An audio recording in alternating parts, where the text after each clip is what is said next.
ভগবান কৃষ্ণ গোকুলে 3.5 বছর ছিলেন। তারপরে সবাই মিলে বৃন্দাবনে চলে আসে। বৃন্দাবনে এসে অনেক লীলা করেন। অকাসুর বধ, বকাসুর বধ, গিরিরাজ গোবর্ধন লীলা, মহারাজ লীলা করেন। বৃন্দাবনের মধ্যে 11 বছর 56 দিন ছিলেন। কতদিন? 11 বছর 56 দিন। বৃন্দাবন থেকে ভগবান কৃষ্ণ এবং বলরাম দুজনেই গেলেন মথুরা। মথুরায় কংসবধ করলেন। সেখান থেকে সন্দীপনী মুনির আশ্রমে গেলেন, শিক্ষা লাভ করলেন, আবার মথুরা ঘুরে এলেন। তারপর মথুরা থেকে কোথায় গেলেন? দ্বারকা। মথুরাতে কৃষ্ণচন্দ্রের রাজা হবার কথা ছিল, কিন্তু তিনি নিজে কৃষ্ণচন্দ্র রাজা হননি। তিনি আবার সেই উগ্রসেন বন্দী ছিল, উগ্রসেনকে আবার রাজা বানিয়ে দিলেন। আর ভগবানের যারা ভক্ত ছিল, যারা মথুরাতে বাস করত, রাতারাতি ভগবান এই সমুদ্রের ধারে এসে বিশাল একটা নগর তৈরি করলেন। রাতে রাতেই তো নগর হয়ে গেছে। কে বানিয়েছিলেন বলুন তো? বিশ্বকর্মা। সব জানেন। আমি চুপচাপ, আমি এখানে বেকার এসেছি, আপনারা সবই তো জানেন। তা ভগবান রাতের মধ্যেই বিশাল নগরী তৈরি করলেন, বিশাল বড় বড় রাজপ্রাসাদ তৈরি করলেন। তার ভক্তদেরকে সবাইকে একটা একটা রাজপ্রাসাদ দিয়ে দিলেন। সেই ভক্তরা সবাই কিন্তু ঘুমোচ্ছে, কেউ কিন্তু জাগেওনি, কেউ বুঝতেই পারেনি কি হলো। যখন সকাল হয়েছে, এদিকে ভগবান দেখছে এত বড় একটা রাজপ্রাসাদ, এত বড় একটা নগর তৈরি করে দিলাম। নগর হোক, গ্রাম হোক, শহর হোক, কিছু তো একটা নাম দেওয়া উচিত। এত বড় একটা নগর হলো, কি নাম দেব? নাম খুঁজে পাচ্ছে না ভগবান। তা ভক্তরা রাত্রির মধ্যে এখানেই ঘুমিয়ে আছে। যেই সকাল হয়েছে, সকালে উঠে দেখছে এমা আমরা কার ঘরে চলে এসেছি, কোথায় চলে এসেছি? এত বিশাল বড় বড় রাজপ্রাসাদ, কোথায় দরজা? সবাই মিলে বলতে লাগলো দ্বার কাহা, দ্বার কাহা, দ্বার কাহা। ভগবান দেখছেন আমার নাম পেয়ে গেছি, নগরের নাম হবে আজ থেকে দ্বারকা। বলো দ্বারকা ধাম কি, द्वारकाधीश भगवान कृष्णचंद्र की, बोलो बरसाने वाली की जय जय श्री राधे। তা এই থেকে নাম হয়ে গেল দ্বারকা। ভগবানের কটি স্ত্রী ছিল কে জানেন? কটি? 16,108টি। কটি? 16,108। প্রথম স্ত্রীর নাম রুক্মিণী, দ্বিতীয় সত্যভামা, তৃতীয় জাম্বুবতী, চতুর্থ বিরজা, পঞ্চম মিত্রবৃন্দা, ষষ্ঠ ভদ্রা, সপ্তম সত্যা এবং অষ্টম হলো লক্ষণা দেবী। কজন হলো? 8 জন। আর ভৌমাসুর নামে একটা প্রতাপী রাক্ষস ছিল। সেই ভৌমাসুর রাক্ষস 16,100 রাজকন্যাকে একটা বিশাল গুহার মধ্যে বন্দী করে রেখে দিয়েছিল। তা ভগবান যখন ওই ভৌমাসুরকে বধ করলো এবং 16,100টি রাজকন্যাকে উদ্ধার করলো, তখন বলছে বলো তোমাদের কি ইচ্ছা, তোমরা কি চাও? তখন 16,100টি রাজকন্যা সবাই মিলে একসরে বলতে লাগলো যে হে ভগবান, আমরা আর কিছুই চাই না, আমরা সবাই মিলে আপনাকে স্বামী রূপে গ্রহণ করতে চাই। তা ভগবান যখন রামচন্দ্র রূপে এসেছিলেন, তখন তাকে অনেকেই বলেছিল যে আমি তোমাকে স্বামী রূপে পেতে চাই। কিন্তু ভগবান বলেছিলেন আমি এখন মর্যাদা পুরুষোত্তম, আমি এই যুগে রামচন্দ্র হয়ে এসেছি, আমি একটি স্ত্রী ছাড়া দ্বিতীয় কোনো বিবাহ করতে পারবো না। কিন্তু আমি যখন দাপর যুগে অবতীর্ণ হব, যখন আমি লীলা পুরুষোত্তম হব, তখন আমি তোমাদের সবার মনোবাসনা পূর্ণ করব। আজ দেখতে দেখতে ভগবানের 16,108টি স্ত্রী হয়ে গেছে।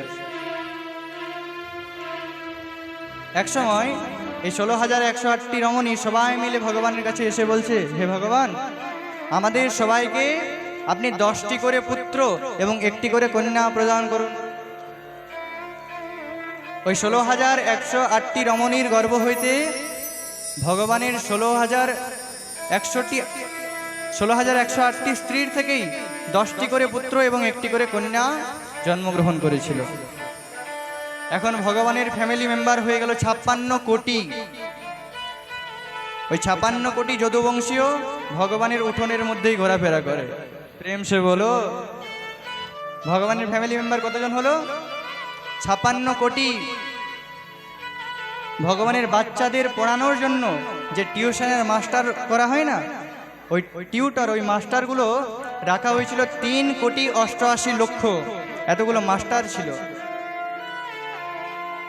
তাদের বেতন কত ছিল জানেন? প্রত্যেক মাসে ভগবান তাদেরকে 1 নীল স্বর্ণ মুদ্রা দিত। বলে এবার 1 নীল মানে কি? 1 নীল স্বর্ণ মুদ্রা মানে জানেন তো? সোনার মুদ্রা। এই 5 টাকা 1 টাকার এই তামার পয়সাগুলো লয়, স্বর্ণ মুদ্রা। বলে 1-এর পিঠে একটা শূন্য দিলে কত হয়? কত হয়? 1-এর পিঠে একটা শূন্য দিলে 10, আরেকটা শূন্য দিলে, আরেকটা শূন্য দিলে 1000, আরেকটা শূন্য দিলে 10,000, আরেকটা শূন্য দিলে 1 লক্ষ, আরেকটা শূন্য দিলে হাওয়া শেষ 10 লক্ষ, আরেকটা শূন্য দিলে 1 কোটি, আরেকটা শূন্য দিলে 10 কোটি, আরেকটা শূন্য দিলে বলে আর জানি না। এখন যে কোটিপতি সেই বড় লোক, তার বেশি আর জানার দরকার নেই। বলে 10 কোটির পিছনে যদি আরেকটা শূন্য দেওয়া হয় বলা হয় 1 অরব, আরেকটা শূন্য দিলে 10 অরব, আরেকটা শূন্য দিলে 1 খরব, আরেকটা শূন্য দিলে 10 খরব, তারপরে আরেকটা শূন্য দিলে 1 নীল। মানে 1-এর পিঠে 13টা শূন্য, তবে হয় 1 নীল। ভগবান প্রত্যেক মাসে মাসে এতগুলো মাস্টারকে 1 নীল স্বর্ণ মুদ্রা বেতন দিত। সাক্ষাৎ বৈকুণ্ঠই এই দ্বারকার মধ্যে প্রতিষ্ঠা করে দিয়েছিলেন ভগবান। সমস্ত বীর্য, সমস্ত ঐশ্বর্য সবকিছু ভগবান দ্বারকার মধ্যেই রেখে দিয়েছেন। এখন সমস্ত যদুবংশ খুব আনন্দের মধ্যেই আছেন। কিন্তু হঠাৎ একদিন রাত্রিবেলায় রুক্মিণী দেবী আর ভগবান রাত্রিতে শয়ন করেছেন এবং শয়ন করে দেখছেন, রুক্মিণী দেবী দেখছেন যে হঠাৎ কৃষ্ণচন্দ্র কাঁদছে মনে হয়। মাঝরাতে ঘুম ভেঙে গেছে আর উঠে দেখছে কৃষ্ণচন্দ্র মনে হয় কাঁদছে। যখন পাশ ফিরে দেখলেন, দেখছেন যে কৃষ্ণের 2 নয়ন থেকে অশ্রুবারি নির্গত হচ্ছে। ভগবান এ পুরো অখিল বিশ্ব ব্রহ্মাণ্ডের মহানায়ক, তিনি আবার কার জন্য কাঁদেন? শুনেছি জগতের মানুষ, জগতের ভক্ত ভগবানের জন্য কাঁদে, কিন্তু ভগবান আজকে কার জন্য কাঁদছে? আর শুধু কাঁদছেই না, মুখ দেখে কিছু একটা বলছে, যেন মুখে বিড়বিড় করে কিছু একটা বলছে। যখন রুক্মিণী দেবী ভগবানের মুখের সামনে কানটি নিয়ে গেলেন, তখন তিনি গম্ভীর স্বরে শুনতে পেলেন ভগবান কাঁদছেন আর বলছেন রাধা রাধা রাধা রাধা। ভগবান রাধা রাধা রাধা রাধা বলে ক্রন্দন করছে। রুক্মিণী দেবী দেখছেন যে কে এই রাধা? রাধা কে, যার জন্য ভগবান কাঁদছেন? যার জন্য জগতের মানুষ কাঁদে, আর সেই ভগবান নাকি রাধার নামে কাঁদছে। এই রাধাই বা কে? সেই দিন থেকে রুক্মিণী দেবীর আর কোনোদিনও ঘুম হয়নি। তিনি এখন ভগবানকে প্রতিদিন লক্ষ্য করছেন, আর লক্ষ্য করে দেখছেন ভগবান কেমন উদাসী হয়ে গেছে। ভগবান আগে যেমন হাসতেন, এখন ভগবানের মুখে আর সেই রকম হাসিও নেই। সারাদিন কেমন মুখ গুমরে করে বসে থাকে, আর রাত্রিবেলা হলে ভগবানের চোখে আর ঘুম থাকে না। রাত্রি হয় আর ভগবান 2 নয়ন দিয়ে অশ্রু জল দিয়ে রাধা রাধা রাধা বলে ক্রন্দন করে। একদিন রুক্মিণী দেবী সমস্ত স্ত্রীদের 16,108 রমণীকে সবাইকে একত্রিত করে জিজ্ঞাসা করলো যে তোমরা কি কেউ জানো যে রাধা কে? তাদের মধ্যে একজন স্ত্রী ছিল যার নাম হলো বিরজা। এই বিরজা হলো কালিন্দী, বিরজা হলো যমুনা।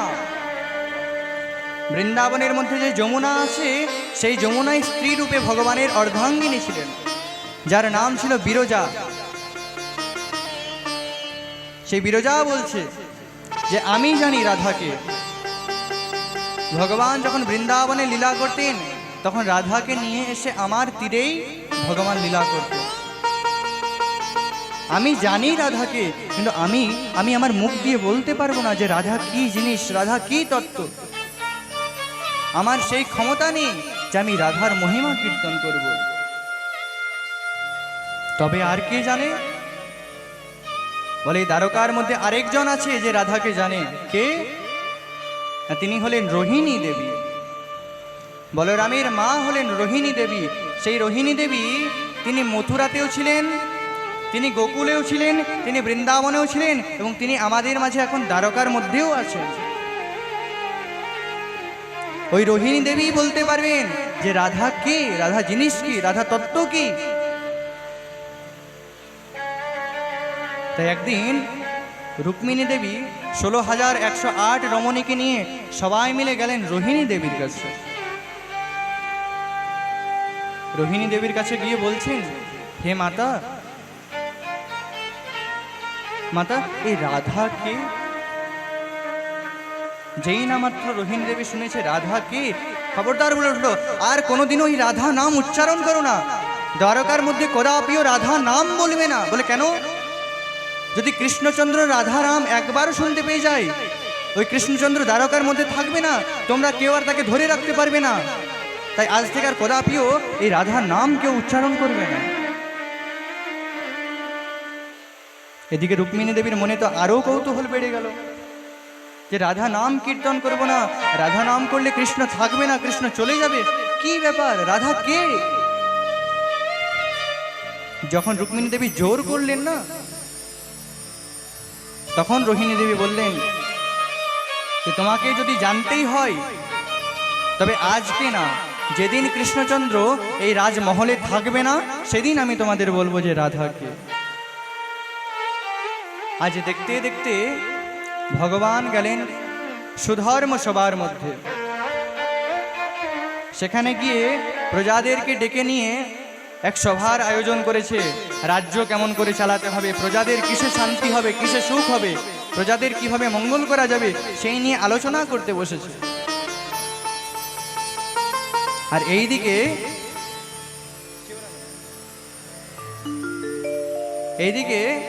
রুক্মিণী দেবী 16,108 রমণীকে নিয়ে সবাই মিলে গেলেন ওই রোহিণী দেবীর কাছে।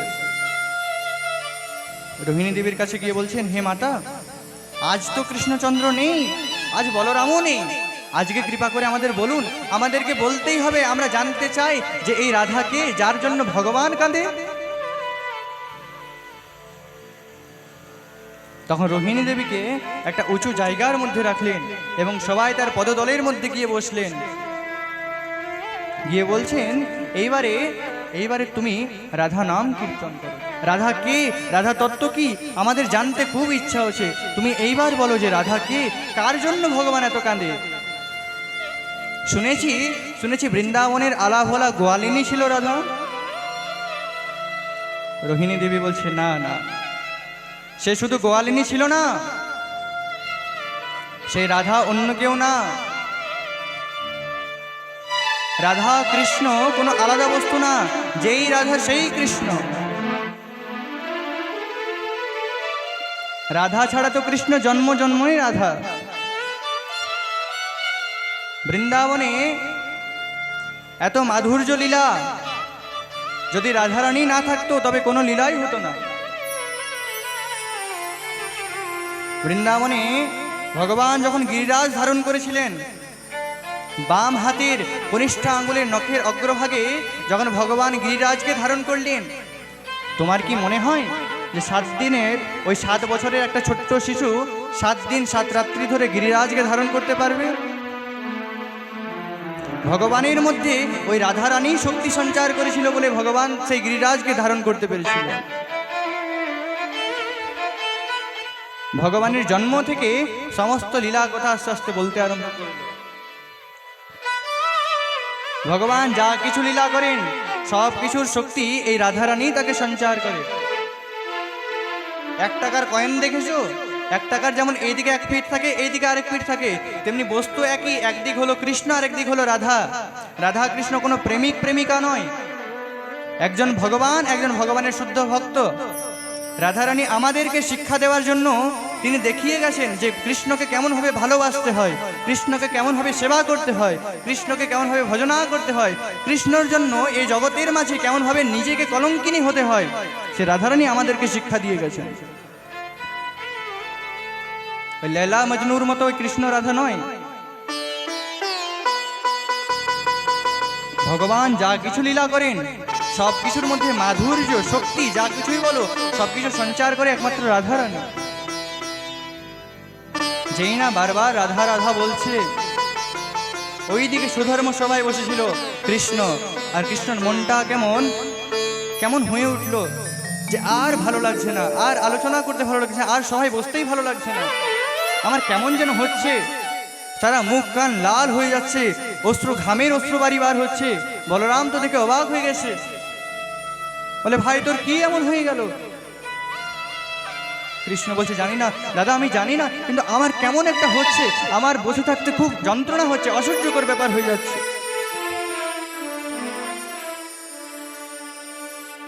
এইদিকে রোহিণী দেবী এখন মহারাস লীলার আরম্ভ করেছে। জানো, কৃষ্ণ যখন রাসলীলা করেছিল, আমরা জগতের মানুষ ভাবি রাসলীলা মানে ওই প্রেমিক প্রেমিকা যেমন ভাবে ওই সিনেমার মধ্যে নৃত্য করে নাচ করে সেরকম হয়তো রাধা কৃষ্ণ নাচ করেছিল, না, কদাপিও না।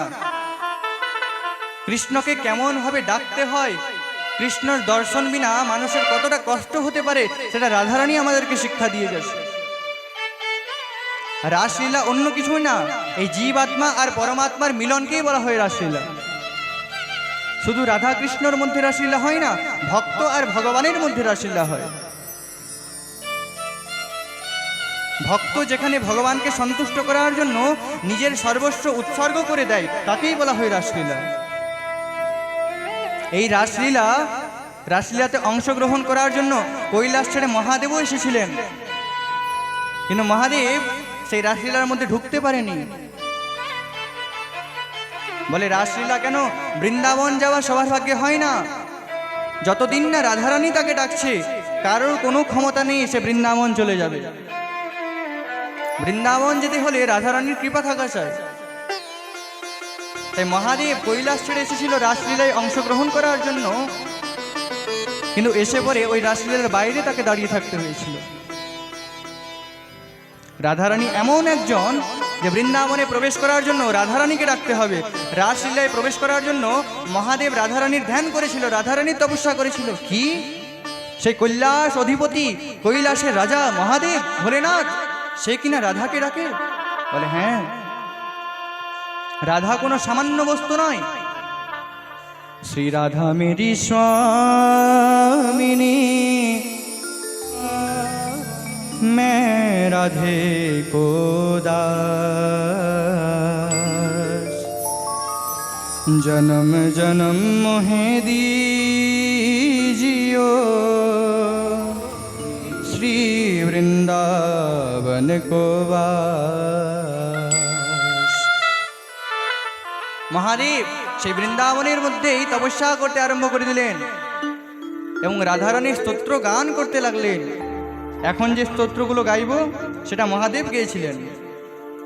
সবাই হাত জোড় করে মন দিয়ে শ্রবণ করুন, এটি মহাদেবের গাওয়া।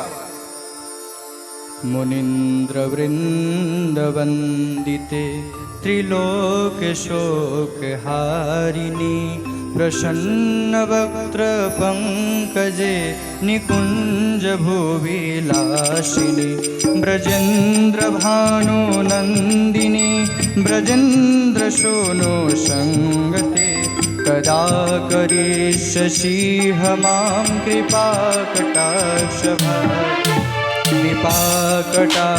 भाजनं कृपाकटाक्षभाजनं कृपाकटाक्षभाजनं कृपाकटाक्षभाजनं करुणामयी कृपा कीजिए श्री राधे करुणामयी कृपा कीजिए श्री राधे करुणामयी कृपा कीजिए श्री राधे करुणा कृपा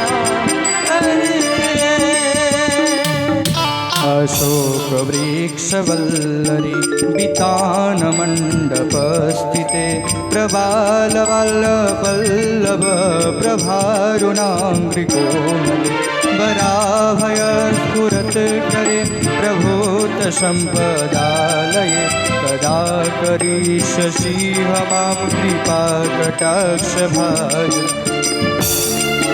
कृपाकटाक्षभाजनं कृपाकटाक्षभाजनं कृपाकटाक्षभाजनं कृपाकटाक्षभाजनं करुणामयी कृपा कीजिए श्री राधे करुणामयी कृपा कीजिए श्री राधे करुणामयी कृपा कीजिए हमें अपना बना लीजिए श्री राधे हमें अपना बना लीजिए श्री राधे हमें अपना बना लीजिए श्री राधे हमें अपना बना लीजिए श्री राधे करुणामयी कृपा कीजिए श्री राधे करुणामयी कृपा कीजिए श्री राधे करुणामयी कृपा कीजिए अनङ्गरङ्गमङ्गलप्रसङ्गभङ्गरभ्रुवं शबीभ्रमं शशम्भ्रवं दिगन्तवानपातने निरन्तरं वशीकृत प्रतीतनन्दनन्दने कदा करिष्यसि मां कृपाकटाक्षभाजनं कदा करिष्यसि मां कृपाकटाक्षभाजनं कृपाकटाक्षभाजनं कृपाकटाक्षभाजनं करुणामयी कृपा कीजिए श्री राधे करुणामयी कृपा कीजिए श्री राधे करुणामयी कृपा कीजिए श्री राधे करुणामयी कृपा कीजिए मठेश्वरी क्रियेश्वरी सठेश्वरी सुरेश्वरी त्रिभेद भारतीश्वरी प्रमाण भारनेश्वरी रमेश्वरी खमेश्वरी प्रमोद काननेश्वरी ब्रजेश्वरी ब्रजाधिपे श्री राधिके नमोस्तुते श्री राधिके नमोस्तुते श्री राधिके नमोस्तुते श्री राधे नमोस्तुते श्री राधे नमोस्तुते करुणामयी कृपा कीजिए श्री राधे करुणामयी कृपा कीजिए श्री राधे करुणामयी कृपा कीजिए श्री राधे करुणामयी कृपा कीजिए ममद्भुतं स्तवं निशम्भानुनन्दिनी करोतु सन्ततं जनं कृपाकटाक्षभाजनं भवेत् तदेव सञ्चित त्रिरूपकर्मनाशनं भवेत् तदा व्रजेन्द्रसूनुमण्डलप्रवेशनं मण्डलप्रवेशनं मण्डलप्रवेशनं मण्डलप्रवेशनं मण्डलप्रवेशनं हमें अपना बना लीजिए श्री राधे हमें अपना बना लीजिए श्री राधे करुणामयी कृपा कीजिए श्री राधे करुणामयी कृपा कीजिए श्री राधे करुणामयी कृपा कीजिए श्री राधे करुणामयी कृपा कीजिए श्री राधे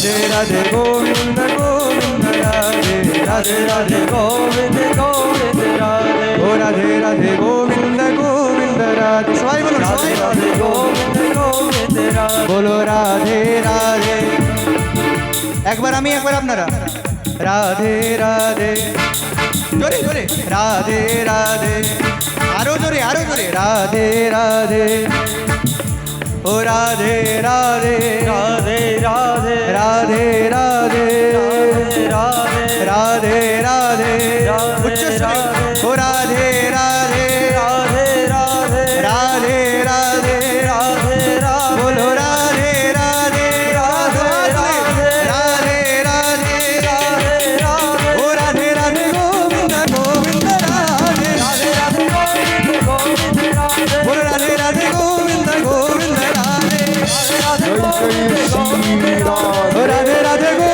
গোবিন্দ রাধে রাধে রাধে গোবিন্দ গোবিন্দ রাধে রাধে রাধে গোবিন্দ গোবিন্দ রাধে ও রাধে রাধে গোবিন্দ গোবিন্দ রাধে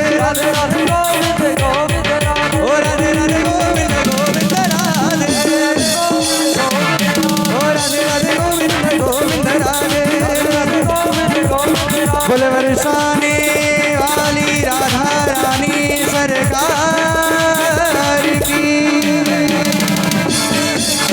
जय जय श्री राधे जय जय प्रेम से बोलो अरे दोनों हाथ उठा के बोलो পিছনে যারা আছে সবাই বলো দু হাত তুলে বলো আরো জোরে বলো আরে আমি শুনতে পাচ্ছি না কালা বটি কানে কম শুনি জোরে বলো আরো জোরে জয় জয় শ্রী রাধে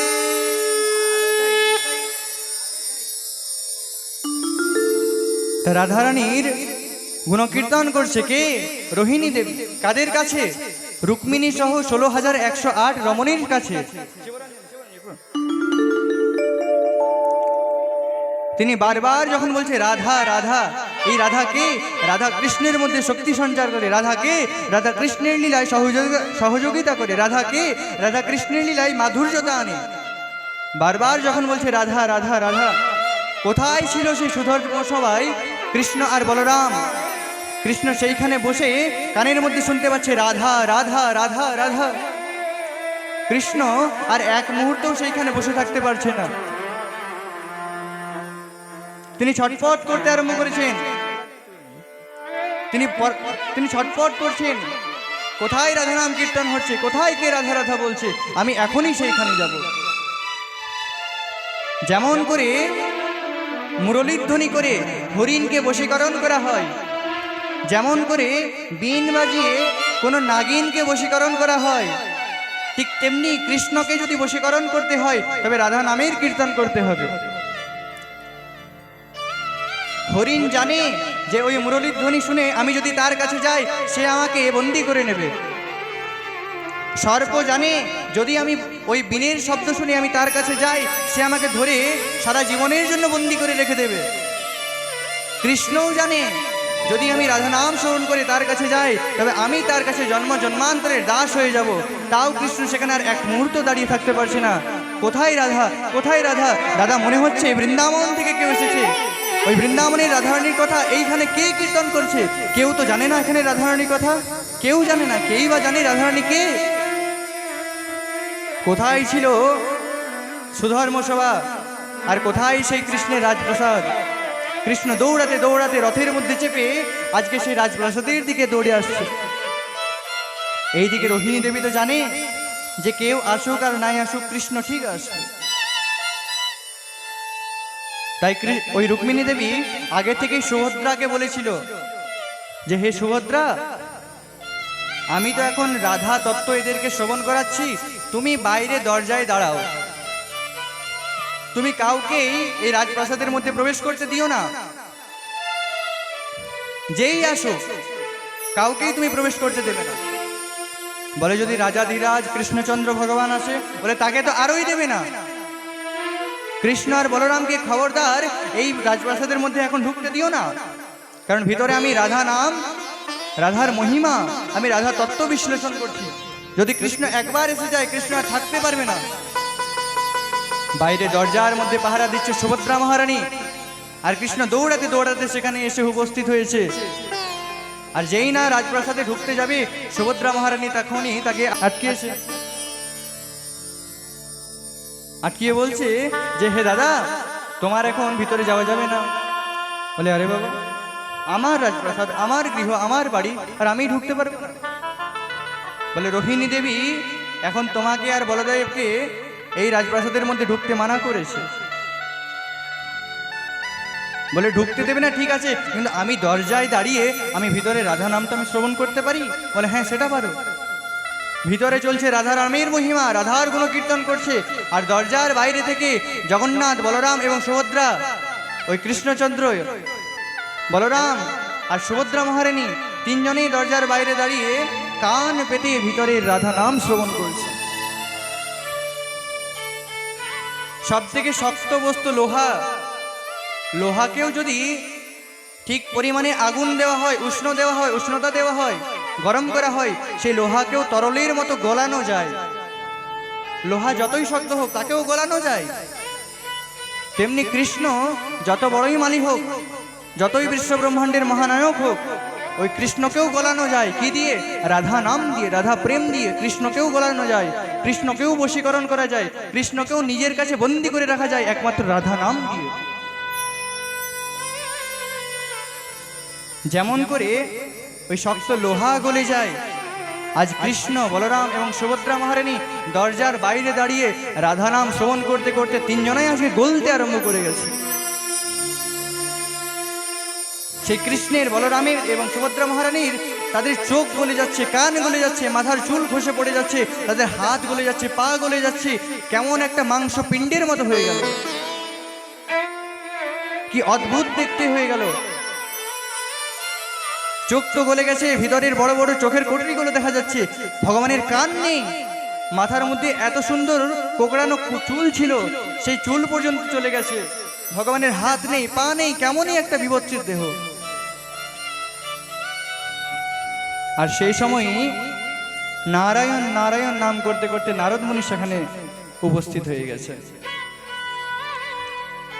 নারদ মুনি এসে তো চমকে গেছে। আরে যে ভগবানকে দেখে কোটি কোটি কামদেব মূর্ছিত হয়ে পড়ে যায়, আজ ভগবানের এই কি লীলা! কেমন দেখতে হয়ে যাচ্ছে ভগবান, সারা অঙ্গ যেমন গলে যাচ্ছে, মাংস পিণ্ডের মতো হয়ে গেল। দেখবেন লোহাকে গলানো তো যায়, কিন্তু লোহা গলে গেলে তাকে শুকোতে দিতে গেলে অনেক সময় লাগে, সঙ্গে সঙ্গেই শুকানো যায় না। তেমনি ভিতরে রাধা নাম শ্রবণ করতে করতে কৃষ্ণ, বলরাম এবং সুভদ্রা মহারানী তো গলে গেছে, কিন্তু এখনো সেই অবস্থাতেই আছে। ভিতরে রাধার মহিমা কীর্তন করা শেষ হয়ে গেছে, তাও জগন্নাথ, বলদেব এবং সুভদ্রা মহারানী ওই অবস্থাতেই আছে।